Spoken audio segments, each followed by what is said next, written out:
আপনাদের আগেই দেখিয়েছি কিভাবে আপনার পকেট কেটে পেট্রোলে ইথানল মিশিয়ে নিজের পুত্রদের ধনকুবের বানাচ্ছেন কেন্দ্রীয় মন্ত্রী নীতিন গডকরি। কিন্তু শুধু গডকরি নন, বিজেপিতে এমন অনেক বাবার ছড়াছড়ি যাদের কল্যাণে তাদের পুত্ররা আজ কোটিপতি বা বিরাট পদে বসে আছেন। প্রথমেই আপনাদের অতীব পরিচিত জয় শাহর কথা বলতেই হয়, যে তিনি অমিত শাহর পুত্র হওয়ার পাশাপাশি এত বড় ক্রিকেটার যে মাত্র 5 বছরের মধ্যে গুজরাট ক্রিকেট কাউন্সিল থেকে বিসিসিআই সচিব, তারপর এশিয়ান ক্রিকেট কাউন্সিলের চেয়ারম্যান হয়ে এখন আইসিসি চেয়ারম্যান।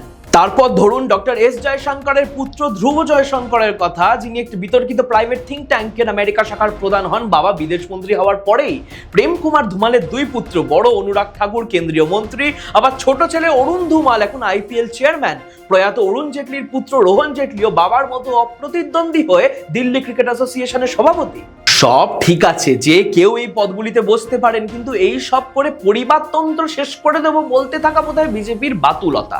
এরকম আরো খবর নিয়ে ফিরবো আমি, শুভম গাঙ্গুলি, আর আপনারা দেখতে থাকুন দৃষ্টিভঙ্গি।